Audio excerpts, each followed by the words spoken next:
This armor is not something I would really rely on in terms of bouncing anything, but then again the same can be said about every single Sherman in this battle rating as well. So my advice is don't even get spotted.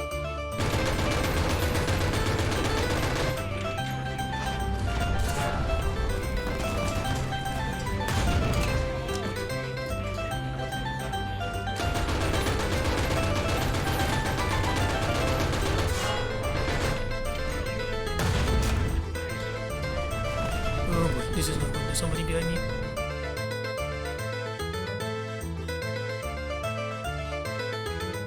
Hey guys, it's Jim here, and welcome back to another episode of Heroes and Generals, but it's warthunder. And in today's episode, we are kind of backtracking a little bit because I kind of skimmed over one of the vehicles because I didn't really have it back then, but I just got it recently and there we are. But anyway, this is the M36B1, which is the other heavy tank destroyer that we can get in the American faction. And if I'll be perfectly honest, even though I never really picked up the tank, I feel like this thing is more like Vito's really poor attempt at trying to add some kind of content to the people who are mad about Heroes and Generals not getting any new content.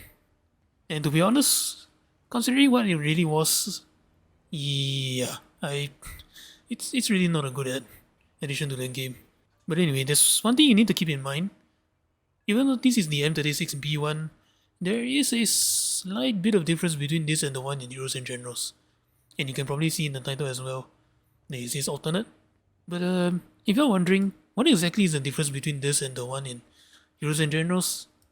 Well, let me break it down to you and I will show you what. Now first things first, Summer.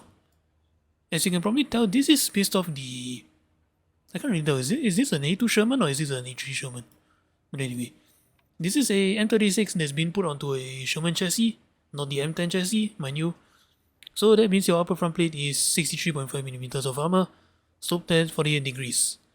Same goes down here, 63.5, sloped at 57, and then that really weird 107mm armor right here. Does look a little bit more effective than the M36 when it comes to dealing with autocannons in War Thunder, but unfortunately at battle rating 5.7, this armor is not going to protect you from anything. Trust me when I say that, unless of course the enemy is dumb enough to shoot this, like this. This armor is not something I would really rely on in terms of bouncing anything, but then again the same can be said about every single Sherman in this battle rating as well. So my advice is don't even get spotted, and maybe try your best to stay close to your teammates, especially heavy tanks, so they can actually eat shells for you and you can return the favor as well with a much more powerful gun than they do. Or maybe you could, try your luck at flying and spang if you know a few ambush positions you can get to early. Just be careful that there's way more vehicles that's faster than you. At least the good news is that you do have a wide set of tracks and an engine that's not too bad. The M36 engine is actually better, but yes, it doesn't take too long to beat up to 41 kilometers an hour and maybe 35 off-road. So yeah, mobility is not really an issue for this thing. And now moving up, if you're thinking of playing this thing in hold down, I'd say you could try it if you like, if you're confident with your positioning. Otherwise, there are several aspects of the hold down tactic that I don't really recommend doing so in this thing. Now let me show you why. Now firstly, like the M36, you only have 3 inches of armor right here that is weirdly curved in some areas, and even though there's some overlapping, well, let's just say this isn't really trolly in any way. And then the second problem when you're playing hold down with this thing is the fact that you're an open top vehicle. So that means high explosive of any kind, high explosive, heat, EFS, artillery, bombs. Yeah. It's not very easy to survive those things when you're playing this thing, so that's something you need to be careful of. And of course, if you down an enemy tank recently, you can bet your ass that they are coming back with a whole lot of autocannons. Stay close to your teammates, relocate if you're in the ambush or hold on position every now and then. And now moving on to the selling point of this vehicle, if you're wondering, this thing is basically the same gun as the Pershing and the M36 in the American Tech 3? The answer is not really. As you can see, the M36 is using the same 90mm from the M36 Pershing, 90mm M3 cannon. However, this M36B1 has been slightly upgraded, which is why I call this thing an alternate vehicle. This is the Canone Da 90/50 M3A1 cannon. So what exactly is the difference between this and the Pershing 90mm? Well, let me show you. Firstly, this is the shell that we'll be firing, armor piercing ballistic cap shell. That pens up to 185 millimeters of armor with 114 grams of explosive mass. You want a comparison? Here is the APC BC from the M36 and the Pershing. Yeah, this thing pens a little bit more than the Pershing, which is definitely welcome because there are some tanks that does have like 180 millimeters of armor or just above 179 or 178 on the Pershing. So the fact that this thing can pen a little bit more is definitely welcome. And the other part, that is the upgrade. You have access to HFS shells that pens up to 305 millimeters of armor at any range. What is this thing at 5.7 again? But anyway, this shell definitely does not exist during the Second World War, otherwise the need for a leopard instead of a tiger would have been so much earlier. But anyway, just as a quick little disclaimer, as I mentioned, this shell probably didn't exist during the Second World War. So as a compromise of playing this thing in as a alternate to the M36B1 in Euros and Generals, I will not be using, as you can see as well, I will not be using Heat FS shells at all. The shell I'll only be using is the Armor Piercing Cap Ballistic Cap shell and the Armor Piercing Composite Rigid and one high explosive. Yeah, I will not be touching the Heat FS shell at all. But if you're playing this on your own time and you feel like taking this thing out, feel free. In the event that you can get your max up tier and face Tiger 2s, well, say hi to them for me with this shell. But anyway, moving on, the other aspects of the gun, you can carry up to 64 rounds of ammunition. I say bring as many as you want because, as you can probably see, this is the top problem with playing this thing in hold down. Like the M36, you have ammunition up in your turret, and yes, unfortunately, they are first stage. So that means it doesn't really take much to ammo rack you from the front, unfortunately. But if you like, you can bring less shells. I bring around 45. And yes, there are shells up here. But the good news is that the side around here don't have any ammo. So I'm really not too concerned about that. Reloading rate, this is something you need to be careful of. You have 9.1 seconds. Now I am running a basic crew with level 3 weapon reloading and 1.5 leadership. The stock reload is actually 9.7 seconds, and why do I say this is something you need to be careful of is because the stock shell you're using when you take this thing out for the first time, yeah, you don't have explosive mag in this thing. So one-shotting tank is really not easy with this thing, unfortunately. But the good news is that, hey, at least your armor piercing cap ballistic cap shell right here, yeah, it really doesn't take too long to get it. So yeah, I suggest just rush grind for this thing and then switch to the ammo immediately.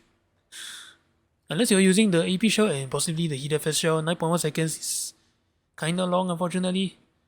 It's not too bad in terms of firepower with what you're outputting endgame, but yeah, when you're tasting out the first time, 9.1 seconds is a little bit too long. And then moving on, vertical guidance, negative 10 gun depression, which is good if you're adopting the hold on position. Negative 10 gun depression is always welcome. And finally, you don't have a gun stabilizer, and that's something you need to be careful of. Because moving and stopping this vehicle, the gun does bounce quite a bit.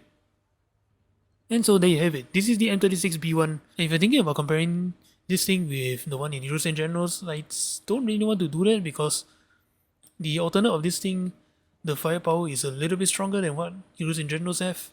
So it's a bit of an unfair comparison. But in my personal opinion, again, I feel like adding this thing into Heroes and Generals is really not worth the effort at all. As well as, I'm not sure, like, how many of you actually bought the M36B1 in Heroes and Generals? Let me know. And how is it? Is it a waste of money or is it a worthy investment? But anyway, that's all I gotta say about the M36B1. Now let's take this thing out into metal and let's find out whether this thing really belongs to 5.7, shall we?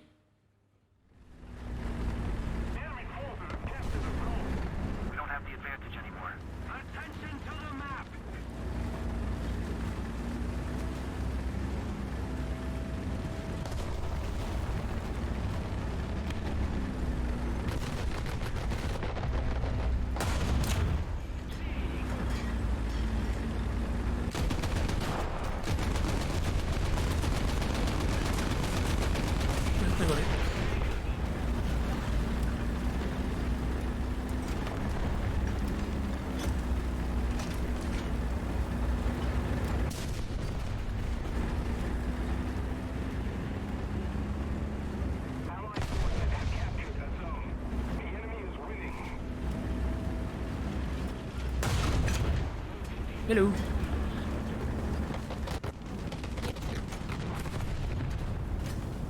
Attention to the map!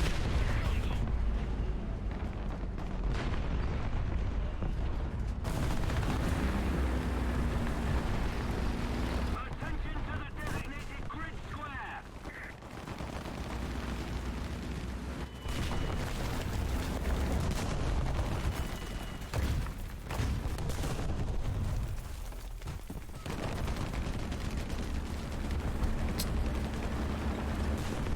We probably should have moved. I thought this Panther was having difficulties.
There we go. Oh my god.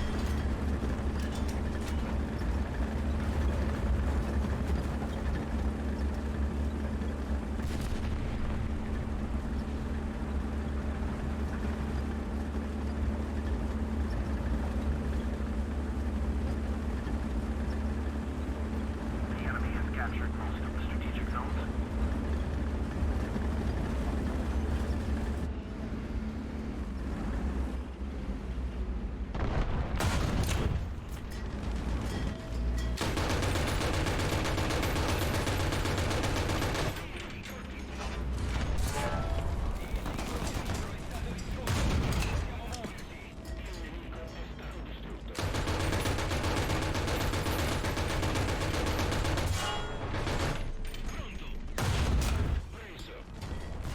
Oh boy, this is not good. There's somebody behind me. Guys, please.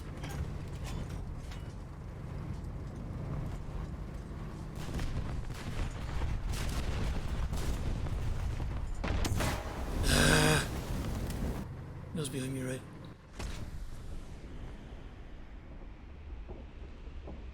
Nope.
There you are.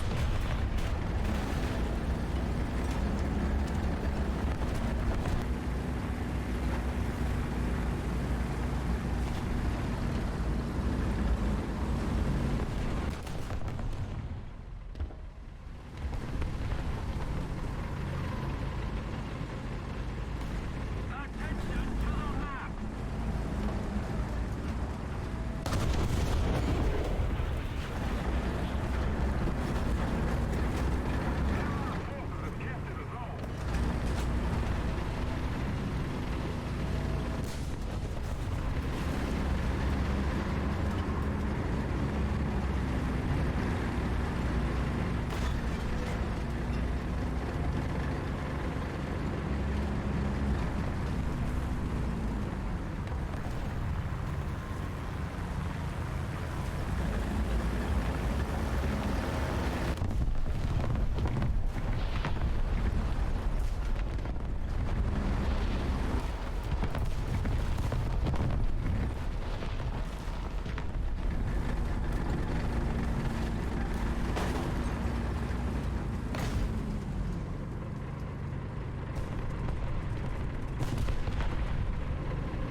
This one is a Chevy, not a Hellcat.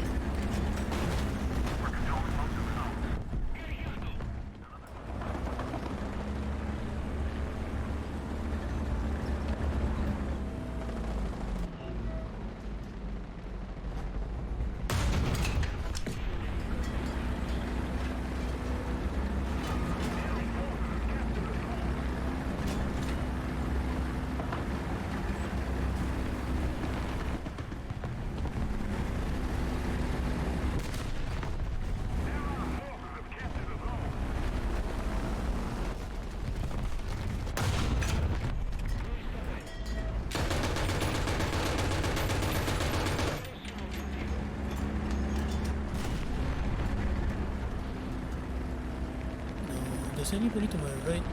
You definitely know I'm here.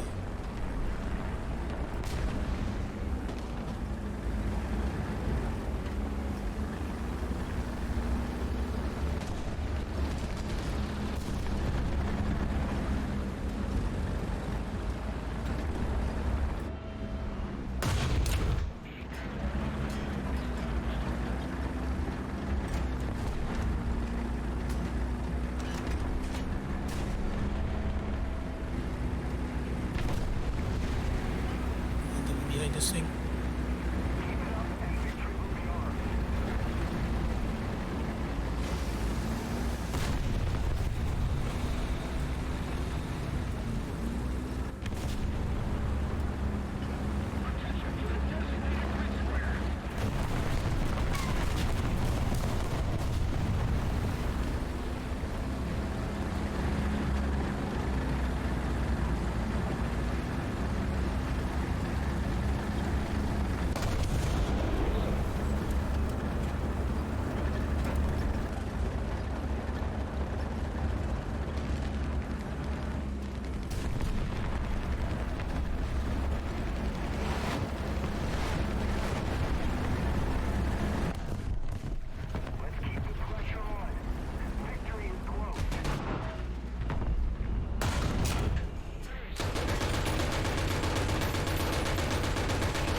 Sorry, Jungle.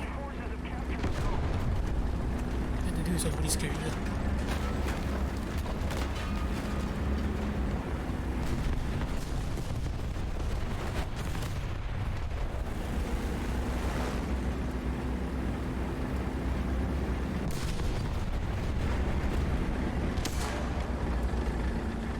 Ah, for fuck's sake.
Treasure buddy. Probably gonna die now. Yep, there it is.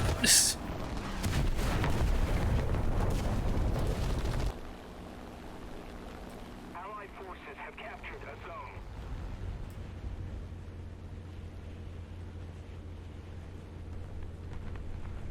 Enemy forces have captured a zone.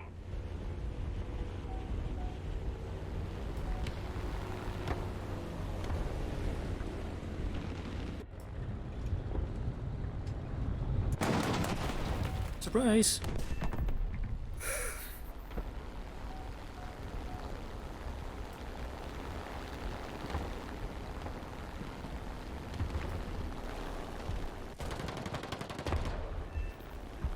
I got the guy at the last second.